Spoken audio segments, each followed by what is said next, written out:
नमस्कार मित्रों, red over green के नए संस्करण के साथ मैं आपका होस्ट कर्नल उत्कर्ष राठौर।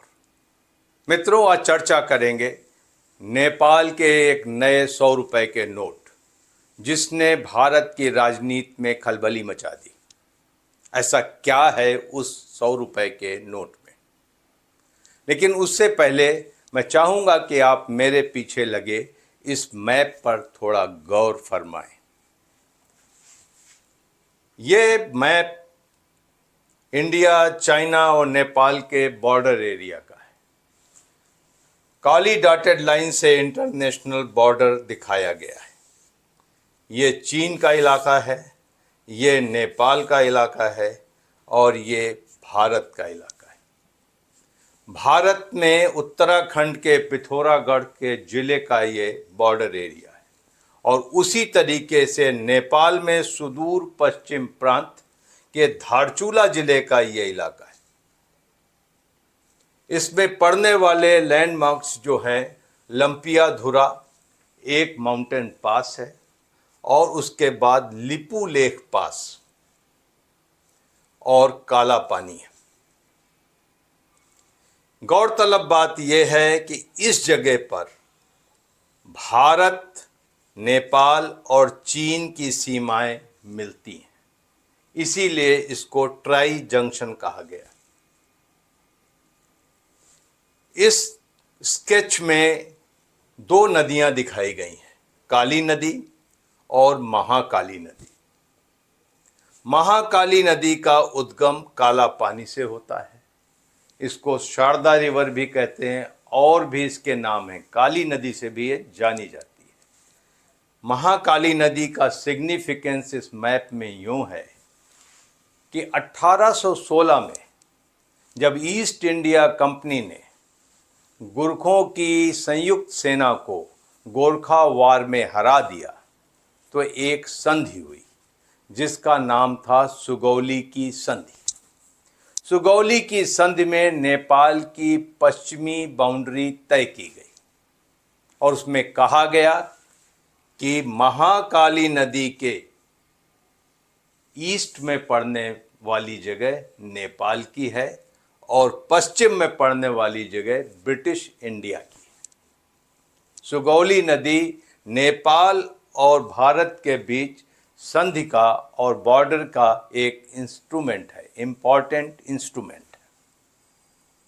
लेकिन कालांतर में नेपाल ने इस इंटरप्रिटेशन को महाकाली नदी के साथ, इस काली नदी के साथ भी जोड़ दिया और कहा कि काली नदी का उद्गम यहाँ है, इसलिए काली नदी के ईस्ट में पड़ने वाली सारी जमीन नेपाल की है, जिसमें लिम्पियाधुरा, काला पानी और लिपू लेक पास शामिल है।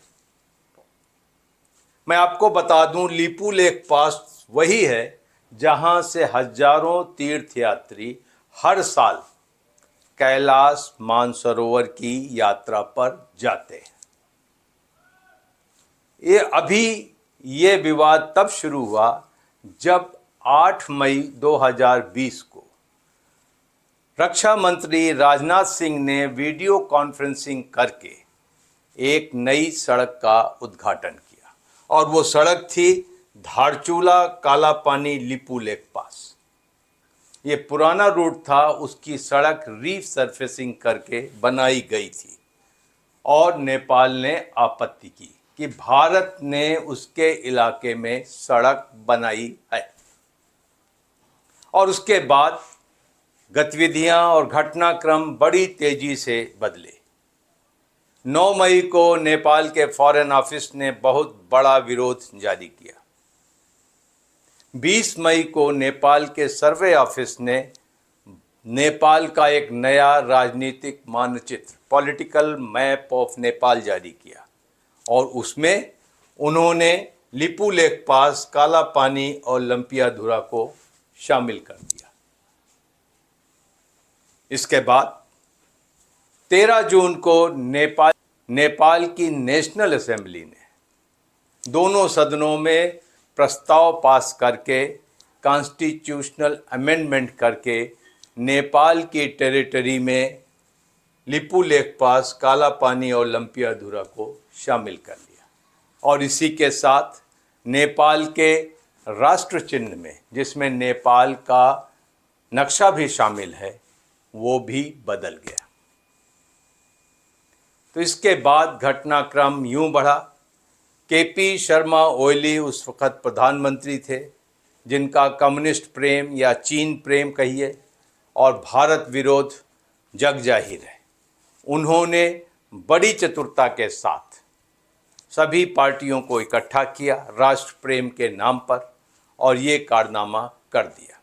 इसके बाद पॉलिटिकल भाषा में अगर हम कहें तो नेपाल पॉलिटिकली या diplomatically point of no return पर पहुंच गया, क्योंकि कोई भी डिप्लोमेट या कोई भी पॉलिटिशियन भविष्य में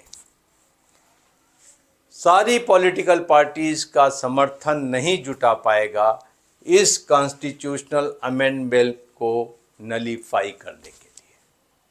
और साथ में काठमांडू की सड़कों में, बुद्धिजीव वर्गों में, इस जगह पर भी इस घटनाक्रम को समर्थन प्राप्त है।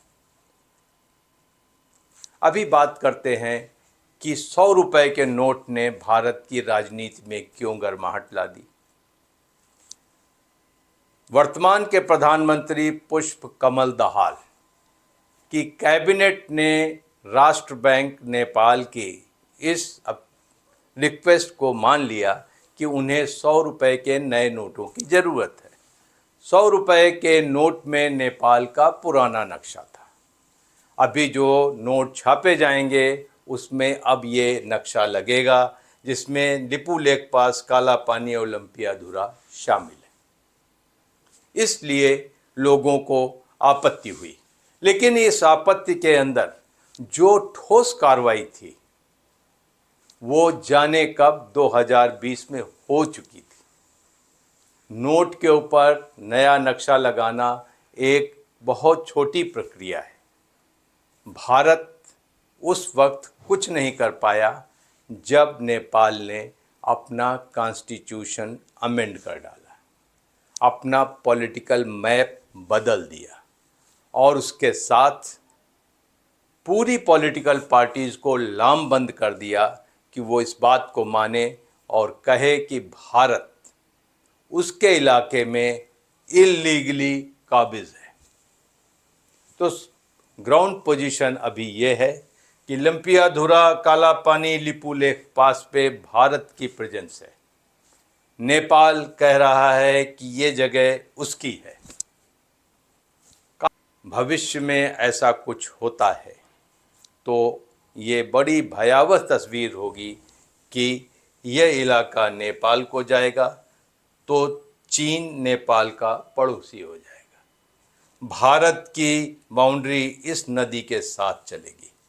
लिपू लेक पास जो एक स्ट्रेटेजिक पास है वो नेपाल के पास चला जाएगा। बहरहाल इस सूरत का कोई तोड़ नहीं दिखता, क्योंकि इसमें बहुत कम समय में बड़े लंबे लंबे स्टेप्स ले लिए गए जो एक तरीके से इरिवर्सिबल है।